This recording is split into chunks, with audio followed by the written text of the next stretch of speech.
Good morning, everybody. Welcome to another Groovy Tuesday. How are we all today?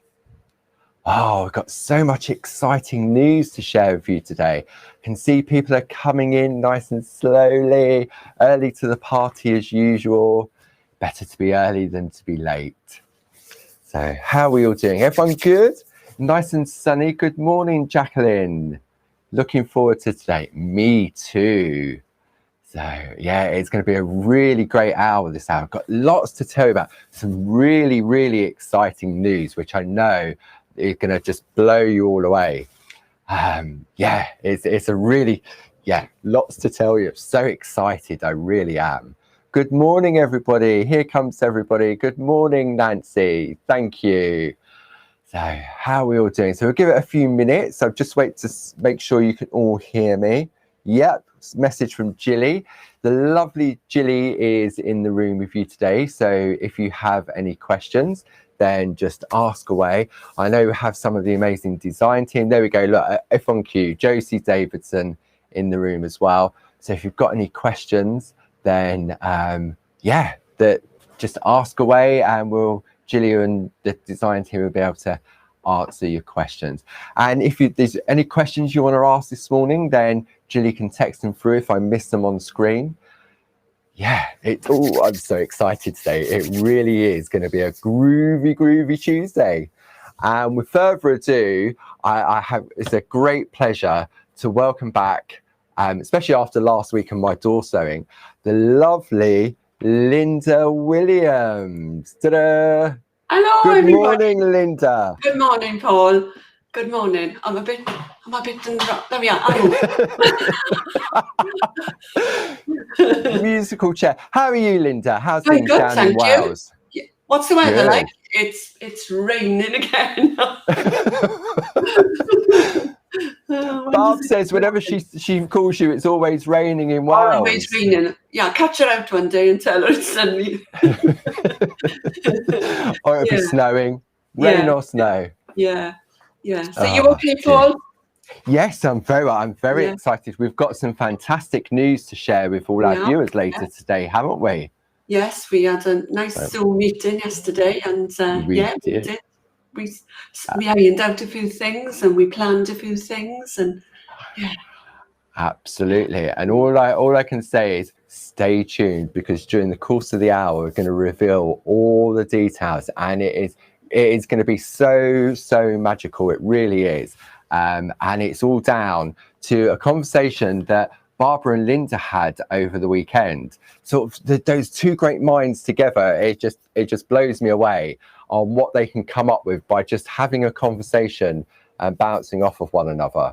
But I'm going to tease you. I'm going to keep you hanging to a little bit late. Aren't I terrible, Linda? No, but we like you.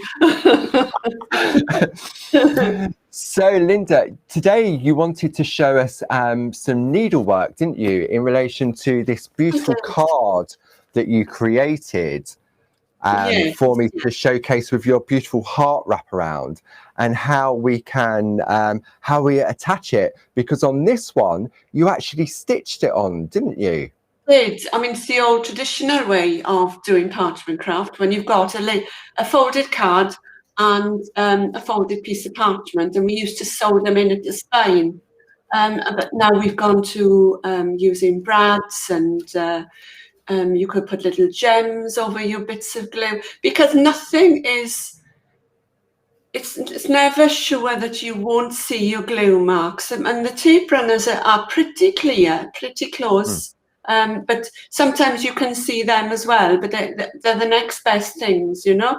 Brads are great. I use a lot of brads, but when you've got something folded over like this, if you stick it, where do you stick it? You stick it in the front, you stick it in the back. When you open it, it's going to move. So the best thing you can do is to sew it at the spine. And it's amazing, because you wouldn't, just by looking at this, I wonder if I can come in on this one here. You can't see it, can you? No, I didn't even realise you stitched it until you told me. Yeah. Sorry. If you've got an insert, you can actually cover the little threads in. I'll show you that as well. So you've got an insert inside, you won't even be able to see the little thread. So you tie them on the inside, you can't see them, can you? No, only, I mean, I can see it now that you told me it's there, Yeah. but beforehand I wouldn't have been none the wiser. Yes. So I thought, what we'll do then, Linda, we'll start off. I thought if I hand it over to you, and Okay. then you can show everybody at home exactly how you would do that technique. Okay. Yeah. So okay. let me see. Let me get my mouse, and then I'm going to just switch the cameras, and there we go. So it's all with you, Linda. Okay. Here's one that I did. This is done in the traditional way. Okay, and I brought this to show you might recognise that was one of the club plates ones. So this is how we used to do a parchment card. So we'd have, if I open it like that, we'd have a full piece of parchment which would wrap around the back and the front. Can you see? Yeah. So when we used to make our design, we'd have to make sure that we had enough parchment to wrap around the back of the design, and it is actually sewn in there. You can't see the thread. I don't think you'll be able to see it actually. No, can't see that. You can see the little holes that I've made. Just. Yes. So, and then you sew in the back and the front, and I'll show you how to do that now. And then if you pop a little insert in, then that'll hide it. Is it too bright? Is the light too bright, Paul? Shall I? Yeah, that looks better. Is that okay? Right, okay. Yeah. Now then, what I've got, I've folded, I'm using a dark piece of parchment. There's nothing on it, and I folded it, and I've cut it to size. Okay? If you're doing a plain card now rather than the hard card. And then I folded an insert. So I've used green cards so that you can actually see my white thread. And normally what we would do, traditionally, we'd make the insert a little bit bigger than the card. You can make it to fit exactly, and you can make the edge protrude a little bit if you've done a pretty edge. But normally, if you've got a white decorative edge, then you'd want that to show on a coloured card underneath. Okay? Okay. So, yeah. And then what I do is I've got 3 needles threaded here, just in case one of the threads comes out and I don't have to thread my needle live. So you take your ruler and your 1 needle bolt. Okay? Now you can either secure your pieces together, but sometimes, when you stick tape and things to them, they pull a bit of the card off. So I tend to hold it, okay? And then what I do is I measure my card.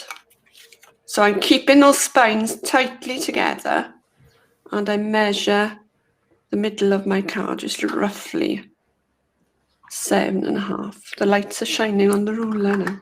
So it's roughly 7.5 centimeters. Now I need to make a hole there.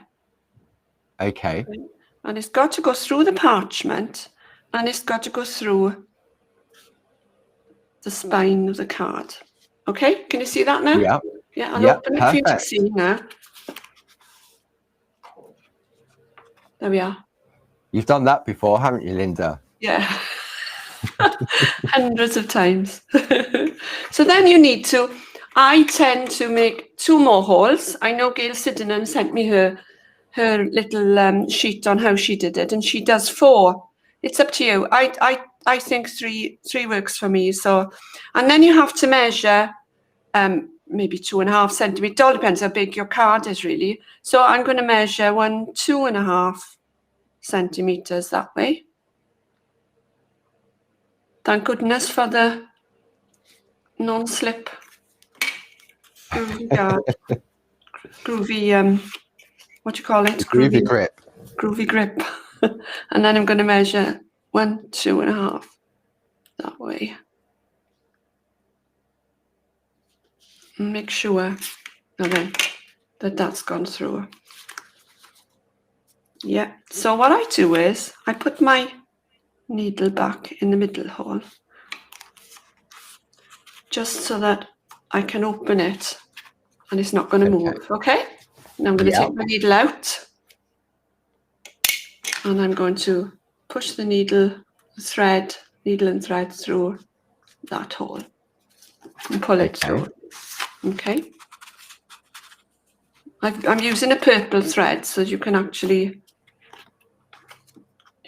see. Yeah. So I'm going to pull that through. I'm going to leave a tail there. It's moved a bit now, but we'll manage. So, and then I'm going to push it through that one. So we're going to go in there. No, it's moved. Let's have a look. So if I put my needle back in there, I'm going to push it through there.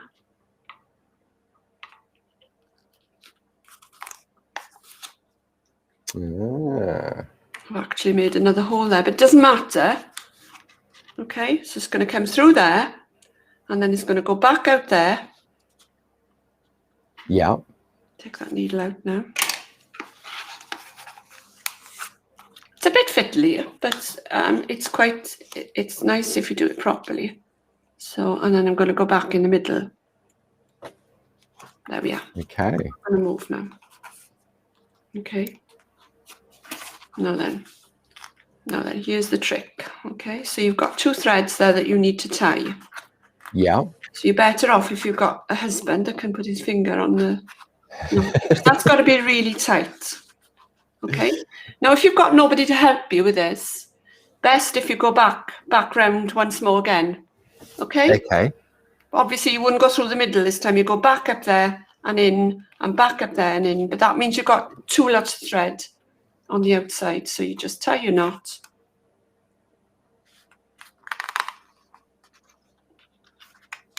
And make sure it's nice and tight. And I suppose because you're going through the parchment and the card, you're unlikely to, if you was just going through parchment, then it's possible by pulling that tightly, it would rip the parchment, wouldn't it? Oh, yes, yes. There we are, leave a little thread, okay? Yeah.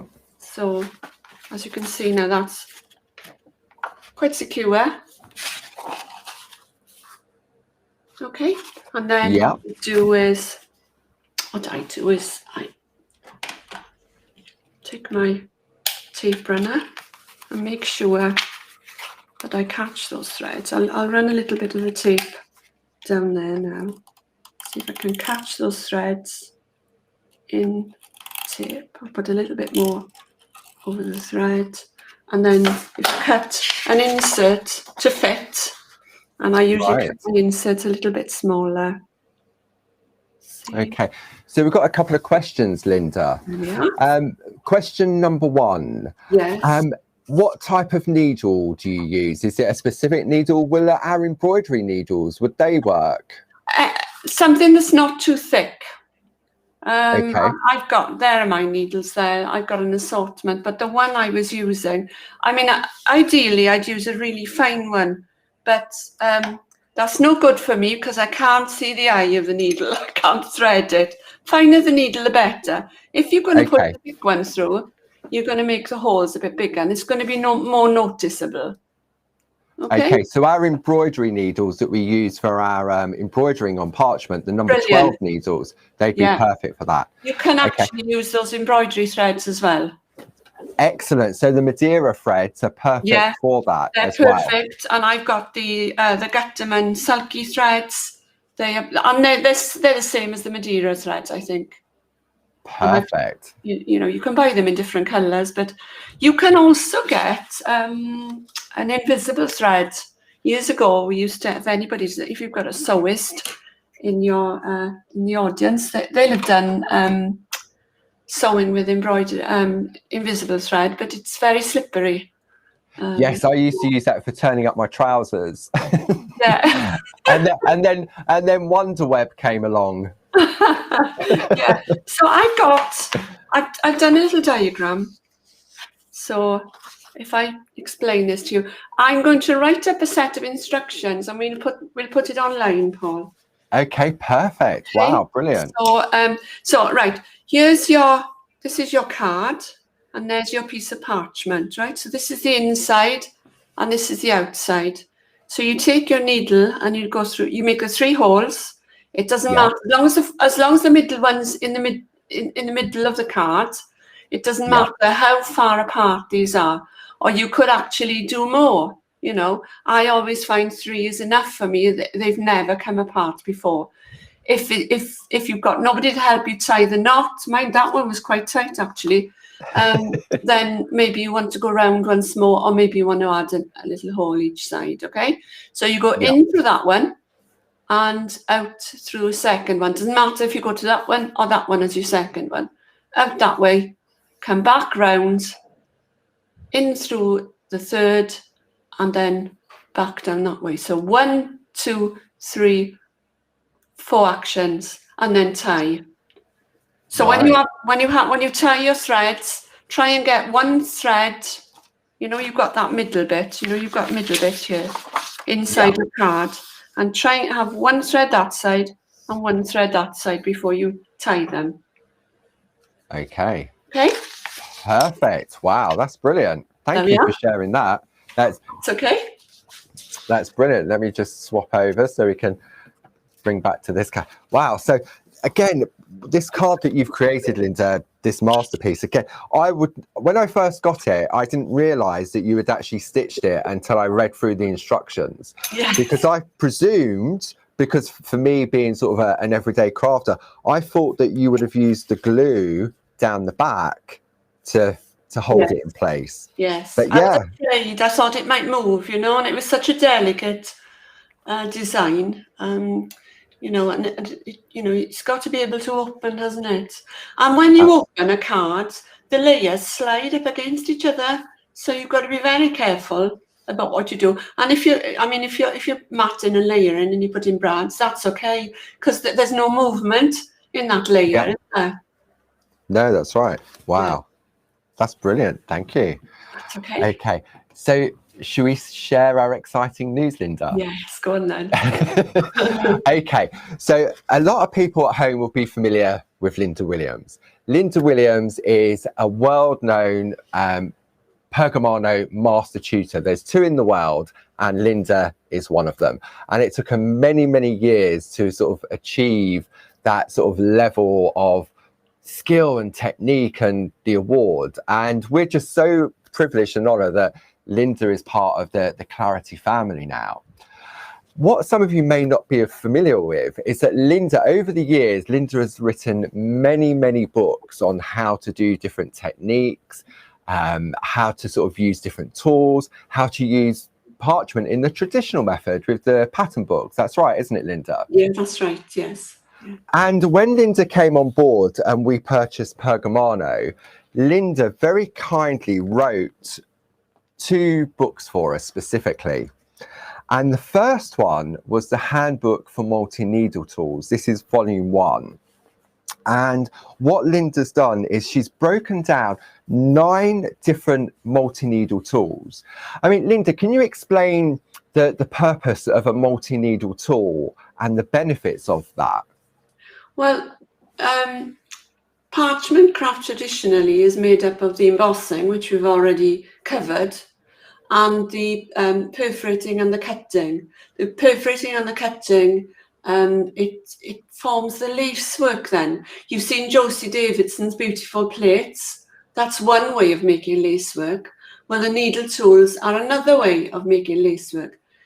You know, everybody's got a preference. Josie loves the grids. I like the grids as well. My preference is the needle tools, so I tend to be drawn towards the needle tools. And I know Josie uses a lot of needle tools as well. We use both, but you've always got one that you love more than the other, I think, anyway. So so it's a combination of perforating, embossing and cutting that gives you then that lace effect. Okay, so what you've done in this book here, Linda, is that you've really sort of broken it down, because I remember when we purchased Pergamono and we looked at all these tools that had all these needles of different shapes, we didn't know where to start as being non-parchers. Yeah. So what you've done is that you've created these books that guides us through on a step-by-step basis. And you cover them over several pages and show the different things. Okay, so what Linda has very kindly decided to do, we'll go into a little bit more detail. We're calling it the Pergamono Summer School. And over the coming weeks, it's all going to launch on the 20th of July. And Linda's going to take this book and she's going to break it down tool by tool, step by step. And she's going to hold our hand and guide us through and show us how we can really get the best out of these tools. Okay, now where else can you go where you can get a master tutor like Linda Williams in the comfort of your own home? You haven't got to travel. If it's raining, there's road work. You can sit at home, you can watch it back, and you can pause it, you can watch it again and again, and it's all free. Every single Tuesday, starting on the 20th of July, is going to be the Pergamono Summer School with Linda Williams and her multi-needle tools. So what we've done is that we've created a page specifically on both the Clarity Stamp website and the Pergamono website, where Gilly will put the link in for you, and you'll be able to click to that section. We've got the 2 books because Linda's written a second book, so we put a special price on both books. Okay, and then we've got the tool collections as well. So if you're thinking, right, well, oh, I've never seen these books, what tools do I need? What we've also done is we've created a downloadable tick list. Now, so far we've done it for volume 1, and later today I'll do it for volume 2. But you can go on there, download that list. I did have it with me, I think. No, I've left it in my office, I think. Yeah, lastminute.com. But it's a tick list. So it says volume 1 book, and then it lists all the tools that book's covered. So it means you can print it off, tick, right, I've got this one, I've got that one. Ah, I need that one. And you can go to one place on the website and you'll find everything in there. So it'll also cover the likes of the Groovi guard, all your essentials like your super foam, your pico foam, your parchment. But when we have a look at what Linda's going to be showcasing, I mean, I feel very special and very honoured that I get to be in the same virtual room as Linda. And so not only does Linda give you these patterns, then what she also does is towards the end of the project of the book, I mean, this is a real encyclopedia. I mean, look, we've got finished projects and patterns in the back as well. I mean, look at this one. I mean, I love this one, Linda. This is the needle sampler. Would you say this is a really good way of sort of putting the various tools through their paces?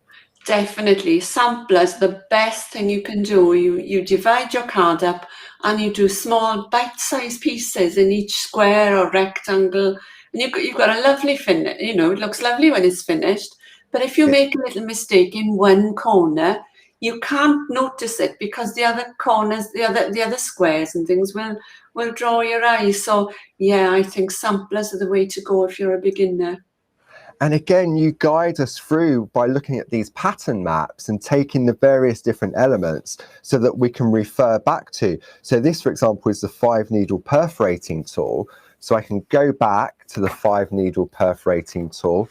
I can have a look in more detail of the areas that you've created. You've made it so easy, Linda. You really have.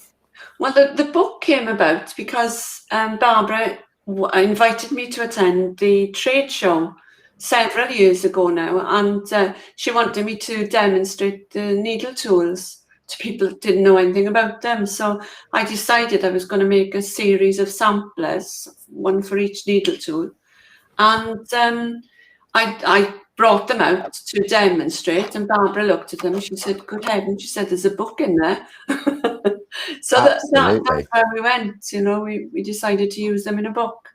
So those are the actual samplers that were made for the trade show. For the trade show, and I do have them here. I've got them under lock and key. So look, I've got Linda's original artwork here, and it's been reproduced actual size in that book. It just blows me away that a 2 and a 3 needle perforating tool can create different effects like this. Well, when you look, each page has one needle tool, but also, you know, the world's your oyster, really. You can combine 2 needle tools, 3 needle tools, 4 different needle tools, and make so much more than you can see there in front of you. And I'll show you how to combine as well and how to work it out and, you know, add extra things that aren't in the book, you know. So, yeah, I've Excellent. got lots of ideas to show you, apart from Brilliant. what's in the book. Well, definitely staying tuned then. So we're going to launch that on the 20th. And I say, here's the tick list. Gilly's kindly brought this in for me. So Multi-Needle Handbook Volume 1. So if you've got that, tick already. And then you can go down the list and say, right, 5 needle, have I got that one? And if you've got it. So the ones that we've got the ticks on already are the ones that are in this tool collection here. And we've put a little saving on this set of tools as well, because some people at home will already have like the basics, like the 1 needle, the 2 needle and the 4 needle. And it's just a way that you can sort of join in. And again, it's all free of charge. And it covers every level, doesn't it, Linda? It doesn't matter what level you're at your parching. Yes. It doesn't matter how many needles are in the tool. And you start with the smaller ones, yes, just to get your hand in.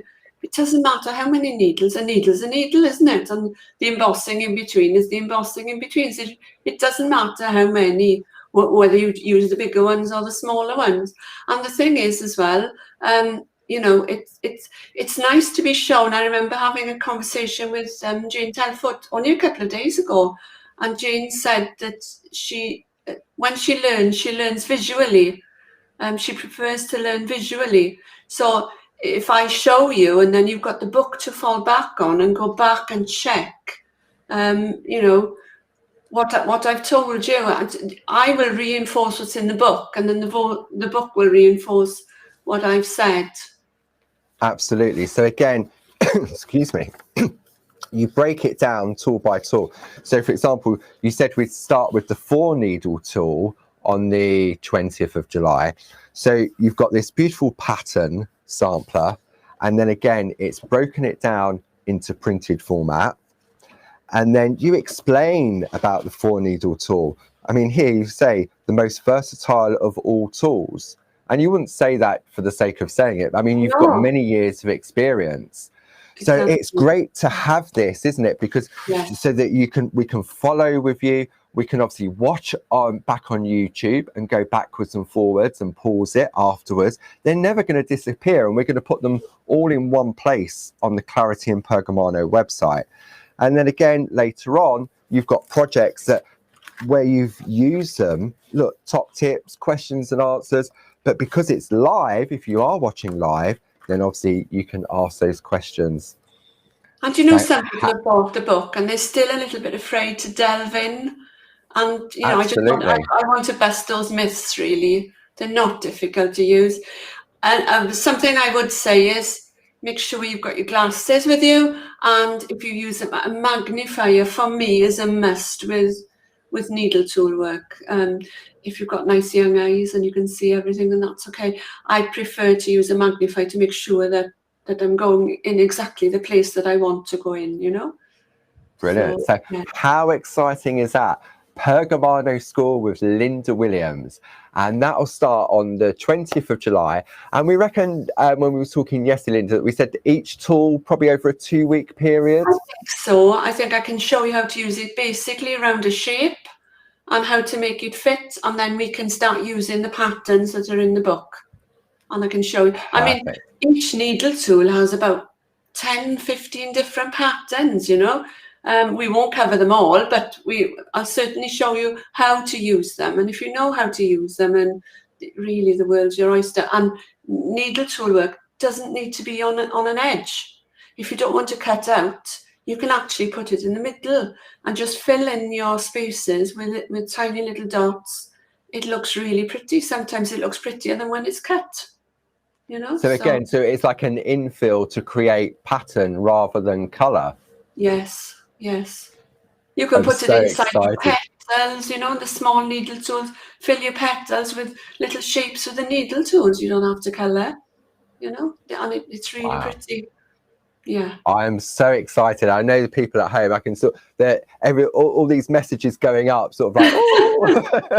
Well, So, I can't see the messages, so I hope they're good. of course they're good, Linda. So you've got a couple of weeks to get all your bits and pieces together. This week and next week, we're going to have a look at Linda's 1, 2, 3 butterfly plate. And the dragonfly one as well. And Linda's going to continue down the journey over the next 2 weeks with that beautiful shading, that whitework shading we've looked at previously with the paisley plate.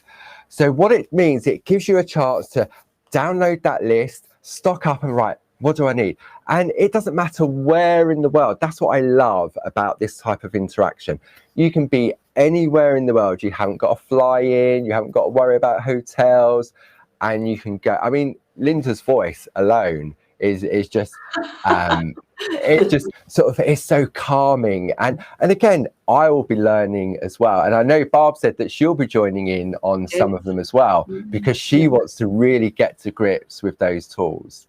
Yeah. So we're going to send out some e-shots later this week, and we'll get all the website up and running. But if you've got any questions during this hour, ask away during the next course of the half hour already.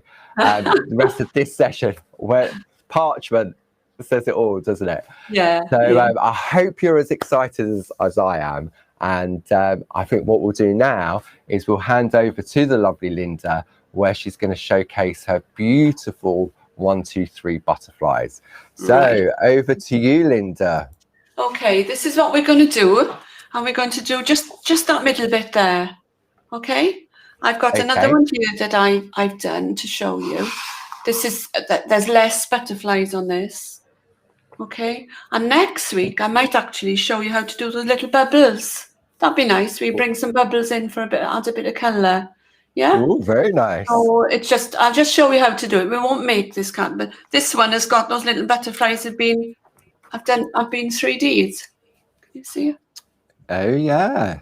So gorgeous. But with this one, I've just embossed the lines with the number 1 Groovi tool and just coloured behind. But with this one, it's so different. We've embossed it rather than embossed it all, and just added a hint of colour. Okay. Beautiful. So let's get cracking then. So I'll take my Groovi plate. I actually used the scallop plate for this, but I'll use this because I think most people have got this one, Paul, haven't they? Yeah, so they have indeed. If I use this one, and I'll get this parchment. So we just need a square to start with, don't we, Linda? Square, yeah, and it's the 5th. It's the 5th outermost square. So put your Groovi tabs on. Rub over with your temper dryer sheet.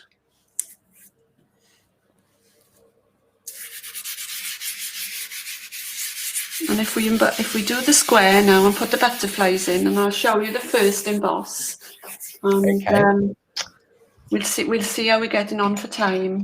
So I need the 1, 2, 3, 4, 5th innermost square.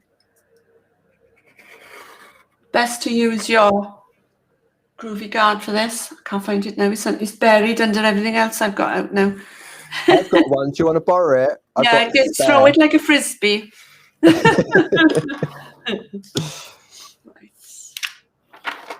So there's my square, and it's pretty close to that one. A little bit smaller, but that doesn't matter. So then I'm going to bring in my A4 square plate mate. Brilliant. Love this. I use it all the time. And my butterfly plate. Okay. Now then, remember now we're working on the back. Okay. So because my butterfly's on the left-hand side on the front, it needs to be on the right-hand side on the back.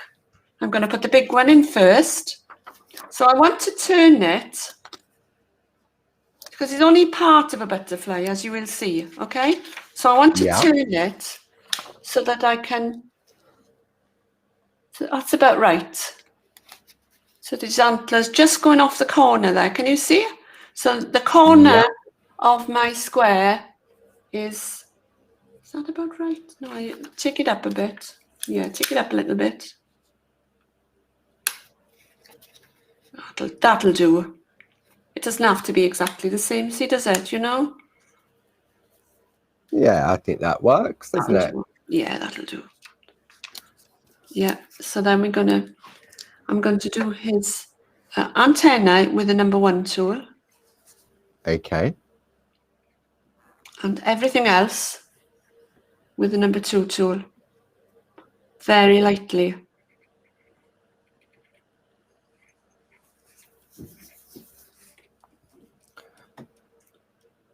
So very, very lightly on, and we're going to do all of the detail inside the butterfly? Yes, I think I did it. Yes, I did it all, yeah. Okay. If there's any bits that you want to leave out, then you can leave them out. See, the voice of Linda Williams and the art of Groovi. Oh, I left the dots out, sorry. Yes, I did. If you put them in, no, don't worry. Okay. I left the dots out, yeah. You did ask, didn't you? I should have said. That's all right. At the end of the day, Linda, it's a piece of parchment, isn't it? Yeah. And for me, like when we was working together previously, it's all about, this would be the piece that I put into my folder that I would refer back to. Yes. Okay. So then, I mean, you're going to put the smaller ones in. We're going to do exactly the same. We're going to use the number 1 for the antennae. So I've got the bigger one, and he is sort of pointing maybe that way. Yours might be slightly different. It really doesn't matter. It's your piece of work, so you put in whatever you want. So we're going to do number 1 tool, and then number 2 tool. And are we ignoring the butterfly trail? Yeah, we're ignoring that. We're going to put those in at the end so that they flow a little bit better. Okay.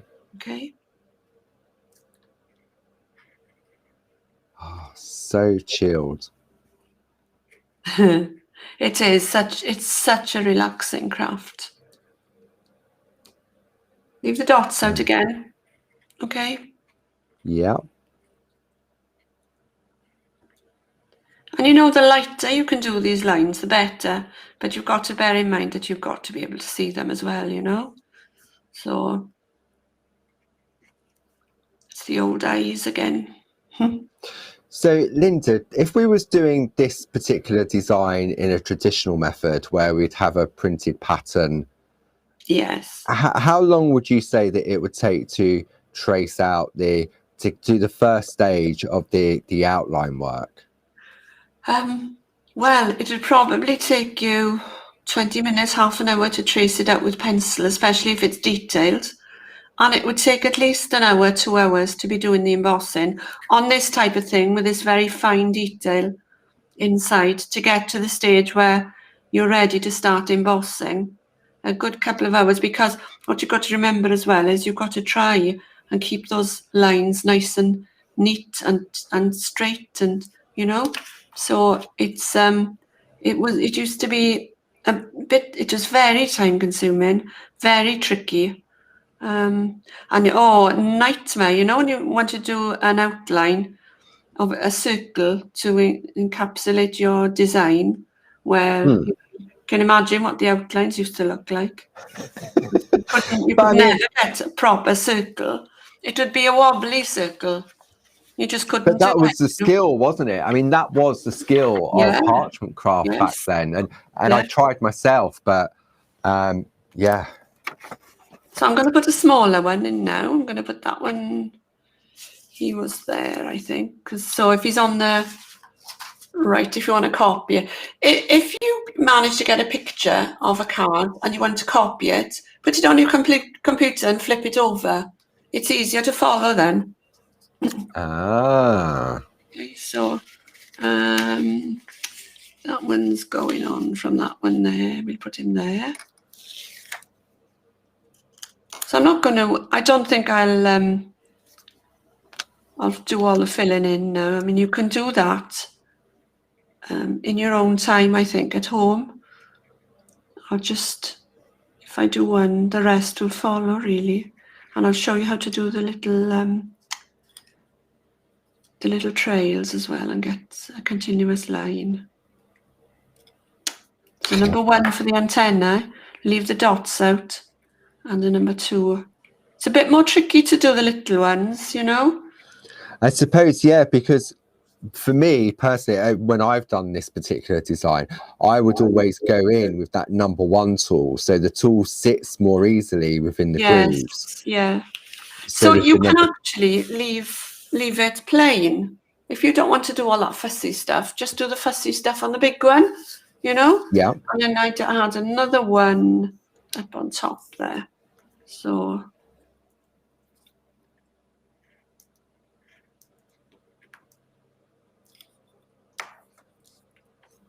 I can imagine everyone at home, their room is completely silent. You know, when you teach when you teach a class, Linda, and you're getting them to sort of trace, you're getting people to trace out the design, and the room, that you can hear a pin drop, can't you? You can hear a pin drop, yes. Yeah.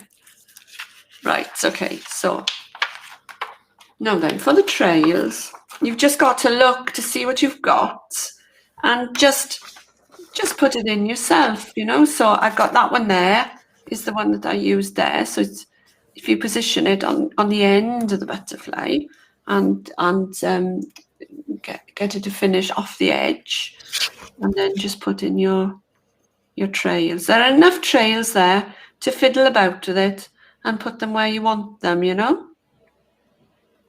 I love these broken lines. I think they're very effective. They are. It's like that faux stitching, isn't it? Yes. And then I used that fancy one there. So let's see, you can turn your parchment around, look. You don't have to use it in one direction. It's easier to turn your parchment around than your plate, isn't it? So see, I got carried away. I've just done one wing with the number 1 tool, but I'm not worried. Yeah, I nearly did it as well. So if you want to do these trails quicker, you can. If you've got a bit of a flow going, you can actually do it that way. Remember, you found this out, Paul. If you run the tool over it. Yeah, it does work, look. There we are. It's a bit quicker. And if your trail doesn't end somewhere where you want it to end, just add a little bit more in, just move it about. That's the glory of the Groovi plate, isn't it? So it is. So just keep on adding your trails, and I'll show you a little bit of the embossing now. I won't go any further, but you can decorate it as you like. So there's mine again. So I tried to get trails going from one butterfly to the next. Okay. If you haven't got a scallop plate, if you're very clever and you have a look on your plate, you may be able to find something you can use as a scallop. Now, I did find one yesterday. Now, where did I find one? Let's see. I think it was that. So what you need to do is put a Groovi tab over you see that bit of the wing there? Oh, yeah. There. So if you put a Groovi tab over there, or a piece of masking tape, probably would be better so you can see it. Yeah. And then it all depends how big you want your scallop, really. And then you can move it along. If you put your masking tape there, though, you'll be able to see exactly where it should start and end. Yeah. Brilliant. A little cheat for you. That's okay. Not everybody can afford to buy all the No, paper. absolutely. Can Yeah. they? So now then, let's do a little bit of embossing, shall we? So we need Okay. to. I'm going to concentrate on him now. That one. I'm going to bring my embossing mat in, and we're going to start again with the 6mm ball tool. And give it another rub over with a tumble dryer sheet now.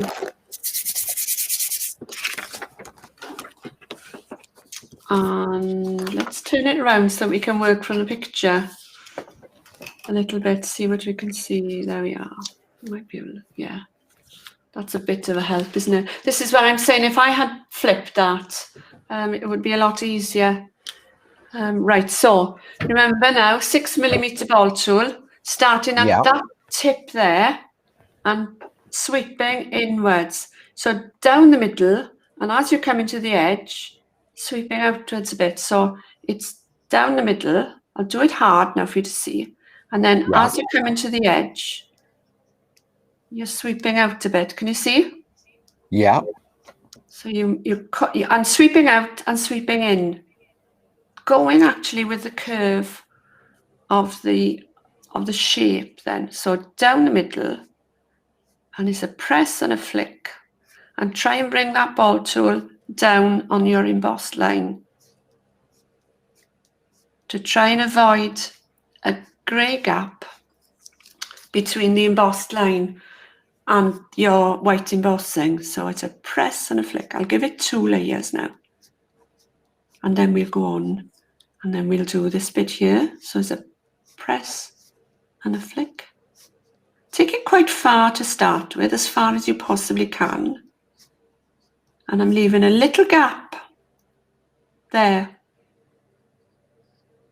Okay, in between the 2 wings. In between the 2 sections. So you can see, I can see it better on this. So there's a little gap there, can you see it? Now where I leave my gaps is where I'm going to colour. If you leave a gap in your embossing, you can colour quite safely on the back and the colour will show through. If you colour it all, your colour's not going to show through. Okay? Right, okay. You don't want to colour it all anyway, you'd have no depth in it, would you? You need to be giving it it needs to look interesting. So leave little gaps. You don't have to leave your gaps in the same place that I left mine. So you need to go right down to the bottom, but still leave a gap, because my embossing goes almost down to the bottom there, okay? So then we'll do this one. So, and then perhaps we'll leave a gap. So I've done the whole of that one, and now I'm going to leave a little gap there because I want to bring in a bit of blue. And I'm going to go right up to the line.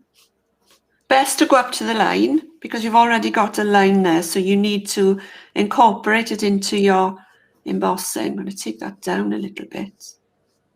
But I'm pressing so gently that even though I'm starting there, you can't see. If I was to press, let me show you. If I think, oh, I need to take my embossing down a little bit more, and I was to press hard, you can see where I started. So you still need to have that gentle pressure to incorporate the 2 different areas of embossing that you've done. Okay, so and then I'm going to do that one, and I'm going to leave a little gap.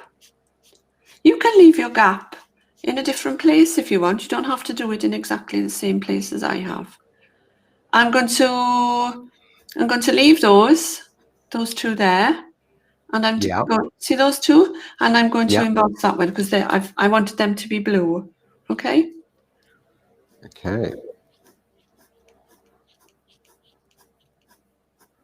I mean, I feel a lot more confident now doing this than I did a couple of weeks ago. Yes, good. That's good. And it's much smoother with you, Paul. It's It's that thing, isn't it? It's getting the confidence. And when you've Yeah, got expert tuition like yourself showing with the tips and the tricks, it makes a big difference. it does. It does. I mean, that's how I've learned, by watching other people do it. I didn't learn, just by doing it myself. You learn from so many different people as well. You pick up tips from lots of different people. Don't just watch what one person does. Pick up tips from lots of different people, and that's the way you choose the bits that suit you the best. So I haven't put those in, look, but I'm going to carry on this way. So you'll have those two little lines there. I've omitted mine, but I've already embossed them now. So you can either emboss them or colour them in. It's up to you. So I've left a little gap on both sides there. And then with your body, just do that dot there. So you can see that's a small dot, but I'm still doing it with a 6mm ball tool. And then I'm going to emboss the whole body white. I mean, I think this is the great thing about sort of Facebook and the YouTube channel, is that obviously you're showcasing the skills and the techniques that are available for people to go back to watch again and again. Yes. I mean, in October of this year, we've got our fantastic parchment retreats at the Spa Hotel in Tunbridge Wells. And I mean, they're a fantastic block of 2 days, but not everybody can afford that, or not everybody is able to travel, especially from our viewers around the world. So to have this, and now to have this exciting Pergamono summer school with Linda Williams in the comfort of her own home is just amazing. Well, and the thing is as well, the retreats are amazing, and I tend to demonstrate a lot of the needle tools, but unless you're sitting in the front, you haven't always got a good view. I do tend to pass my work around, but here you have got a bird's eye view, and this has never been done before. We've never covered all the tools on Facebook Live or YouTube or anything. This has never ever been done before, and it's never ever been free either. Don't usually get things for free, do you? You've usually got to pay for things nowadays. So Exactly. Yeah, you might get somebody demonstrating one needle tool or something, but I'm going to go through them all. I'm going to do them all with you. So there's my first emboss there, and that's been embossed 2 or 3 times, and you can see how it's starting to build up there. Now with this little butterfly here, if you don't want to put all these bits in, then all you need to do, you can do a plain one. Wouldn't that be lovely? So let's start at the middle and curve into the wing there. And it'll be lovely. Now I'm not going to emboss this from the tip down. I'm going to emboss it that way.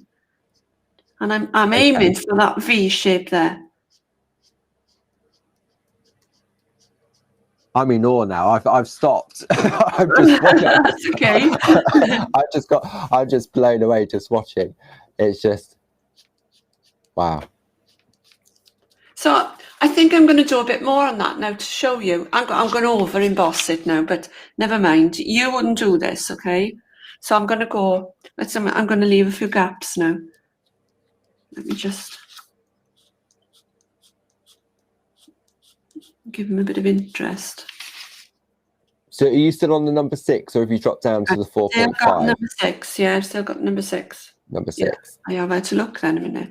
Now I'm going to go to the 4.5.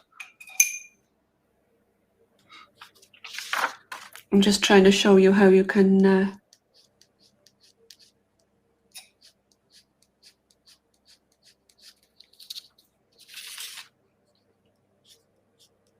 I'm introducing some darker areas now into this butterfly's wing. I'll turn it over in a minute for you to see. So this is very similar to what we did with the paisley the other week, wasn't it? Where we That's right. put those faux veins in. Yes. So I'm gone to the number 3 now.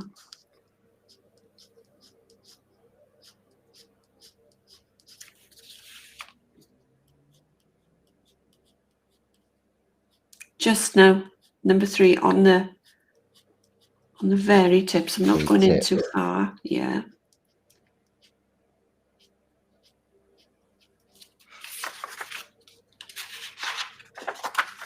Can you see how that's shaping up? Yeah. Wow. And you could then perhaps take, should we have number 1? And we could just add a few flicks there.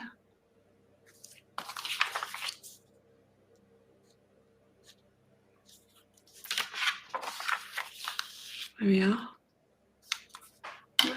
Bring him a bit closer. Beautiful. It's So amazing. And yeah, so if you was doing this when you created this card originally, Linda, you would have allowed the layers of whitework to rest in between, wouldn't you? Yeah, I wouldn't have gone further than that. And I would have actually done the whole thing in that shade. And then I've gone, I've got a sheet here somewhere. Here we are. There we are. Now then, this is that one. Yeah. Okay, so I've shown you here now how to just trace the outline. Okay, so I've just traced the wings. I've put that little bit in for interest on his antenna and his body. So I've left out now all these pieces, all the extra bits. Okay, and then I've that would be my first emboss with a 6mm, probably 2 layers there.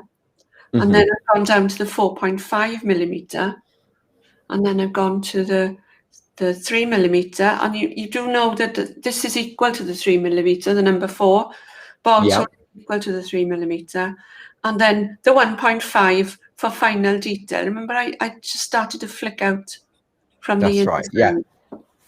Okay. How are we doing for time, Paul? How are we doing for time? It's 5:02 already. What is it? Shall we give it one more layer? Yeah, why not? Yeah, okay. So 1 more layer then. With the 6mm ball tool.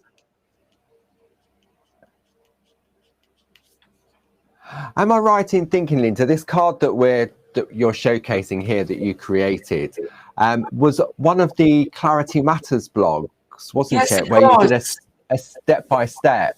Yes, it was. So if people wanted to see the finished card, I'm sure Gilly can point our viewers at home to that relevant blog, so that, again, some people, as you say, like to hear the audio and the visual. Some people like to follow step-by-step written instructions.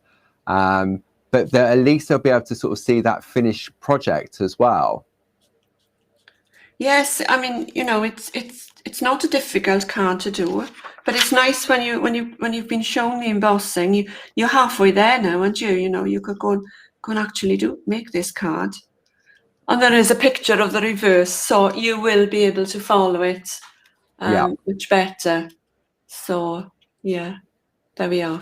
So, but again, to have this in real time in sort of audio, for me, I've learned a lot more from this, because I can ask the questions and that people are sort of asking on the things, but to me, this visual thing, yes, I work better with that rather than a written instruction, so to speak.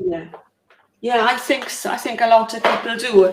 And what you've done dosing with everybody, Paul, haven't you? So I wasn't being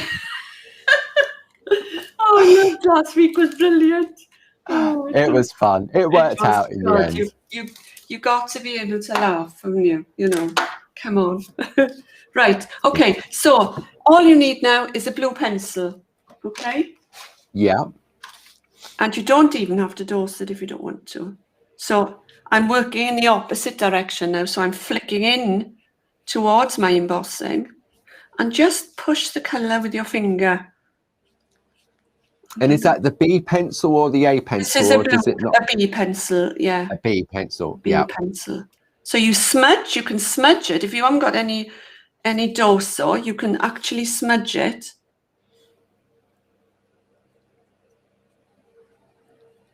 I have got my blending nib here. Can dry blend. So these are the blending nibs, okay? And some little. So some long strokes, remember? Some long strokes, some short. So you're doing exactly the same as you would be doing with your embossing tool. So not all the same lengths.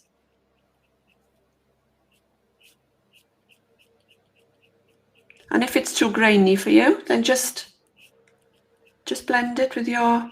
But remember now, if you're going in with your dorso oil, to just blend. Pretend I've got dorso oil on there now. If I wanted to blend this, I'd blend it like that, and I'll put a bit of dorso oil just to show you. In a circular motion. So in a circular motion, okay? And I'm not touching my embossing at the moment, but then I just do that, just to smooth it out so that I don't get too much oil. There's a lot on there now. Let's take some off of my hand. And we're still working on the back, aren't we, Linda? Still on the back, yes. So you see there's a little bit too much gone on there now. So it's good that I've done that really for you to see. I didn't want it to come all that way. Okay? Right. But that's okay.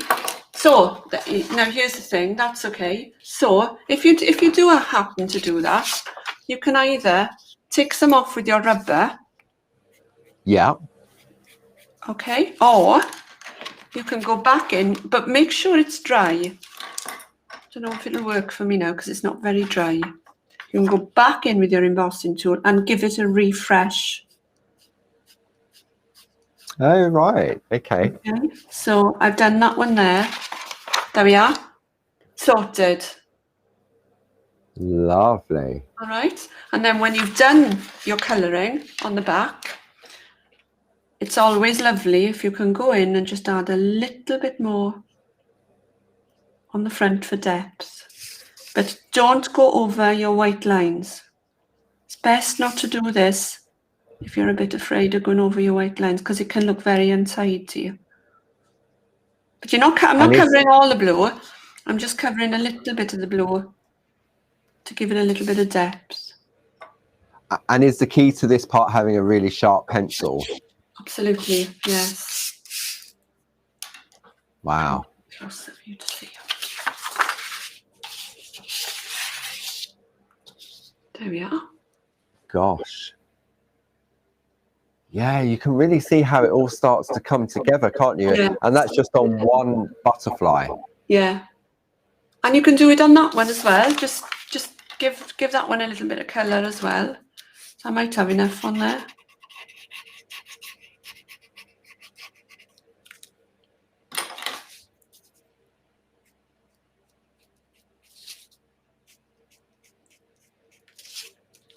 There we are. Let's just pull it out a little bit. And remember, if you've got your dorso oil on your nib, you don't have to keep adding dorso oil to it. You'd be surprised how much is left on your nib. Keep turning that round to show you. All right. Yes, that's brilliant. There we are. That ended the lesson. Wow. Thank you very much, Linda. So that was just, again, I started and then I was just enthralled and was just watching. But you know what? That's the great thing about this media is that look, I can go back and watch it again and again. It's not as if, I've paid to go on a workshop and I've got to cram it all in and then I've got to go home and then remember what I've done. This is the benefit of this. Yes. And if we're not doing a complete project, I can show you so much more. I can get across. Yeah. It's lovely to do a complete project. But I mean, when we do the needle tools, I'll show you the little bits from each one and I'll explain it to you. And then in the back of the book, you can go to the projects are there for you and the instructions are there. So if I show you how to use the needle tools, then, you know, the projects, most of you can use a Groovi plate now, then the projects are mapped out for you, you know? Yeah. I mean, you literally do hold our hand throughout this. For me, it's like an encyclopedia of knowledge and skill. And so to have the Pergamono Summer School with Linda Williams is just so exciting. But again, you give us tips about cutting across, which obviously we've covered, but some people may forget how to do it. And again, how to sort of hold the scissors, what's right for you, what you feel more comfortable with. So it's not just about the multi-needle tools, it's all about the different skills that you can pick up. Yes. I mean, how best to emboss and which tools to emboss inside those, you know, and how to be careful, you know, so that you don't break the holes and things. So I'm so excited. So if you missed out on what we were talking about earlier, this is the Pergamono Summer School with Linda Williams that's going to start on the 20th of July on Facebook Live at 10 o'clock every Tuesday. And Linda is going to hold our hand as she guides us through volume 1 of her handbook. And we've put together a bundle of the essential tools that's covered in here, because some of you at home will already have the 1 needle, the 2 needle and the 4 needle. But we've also created this tick list that is available as a free download. You just print it off and you can create your tick list and say, right, I've got this, I've got that. Or maybe I need to have a look at that. Or maybe you'll wait until Linda comes to that tool and then you'll think, okay, right, I really need that tool now. So again, I mean, whether you print double-sided or single-sided, it's entirely up to you. But we've put all the essentials on there as well. And it's got its own dedicated section on both the Clarity and the Pergamono website. I'll give you a sneak peek of volume 2. I mean, this one is 172 pages. This, look at that. And it's the same. And this looks at in more of the sort of more detailed multi-needle tools, doesn't it, Linda? Yes, and the reason there's more needle tools in that one was because when we went to the show, the trade show, we had a certain number of needles and I had a certain number of samplers. But when it came to the handbook and multi-needle tool, I'd already designed some more multi-needle tools. We had the Pico V, the small, medium and large. So we had extra ones then. So we couldn't leave them out of the book. So that's why that book is bigger than the first one. Exactly. So I'm just so excited for this when this comes up in a couple of weeks' time. So next week we're going to continue with the beautiful butterflies and dragonflies, aren't we, Linda? Yes. Yeah, and I'll get, will somebody put the how to sew card, I'll write up the instructions for that and I'll send it over for somebody. Where will they find it, Paul? So what we can do, we can put it on Facebook. We'll put it on Facebook on Clarity and Groovi Worldwide. And we will put it on, I think there's a download section on the Clarity website. Okay. And we'll pop it in there. But what we'll do is, when we send our e-shot out about the Pergamono Summer School, we'll put it in that e-shot as well. So if you haven't signed up to our newsletters, then now's a good time to sign up for that. So a massive thank you, as always, to lovely Linda for her time, her energy, all free of charge. It's nice to share. It's like, it is. And I hope that everyone will get the same passion that I do about the needle tools. You know, I really love using them, and I hope everybody will as well love using them. You know, and I think they will. Once they get over that hurdle of, oh, how do I do this? You know, and I could never do that. You know, but you can do pretty lace work with these. Exactly. Yes. I remember when we looked at some of the tools, it's a heart or it's a swirl, or what would you do with it? And then along comes Linda Williams. This is what you do with it and more. Yeah. So thank you very much, Linda, on behalf of everyone at home. It's been another amazing hour. And we're back together again next week. I'm just going to watch that back on YouTube later and have another go with those butterflies. Thanks to everyone for tuning in. Thank you. I'll see you next week. You will indeed. So thank you all at home for joining in. Don't forget, sign up to that newsletter and check out the website. And we'll see you again next week. Take care now. Bye. Bye-bye.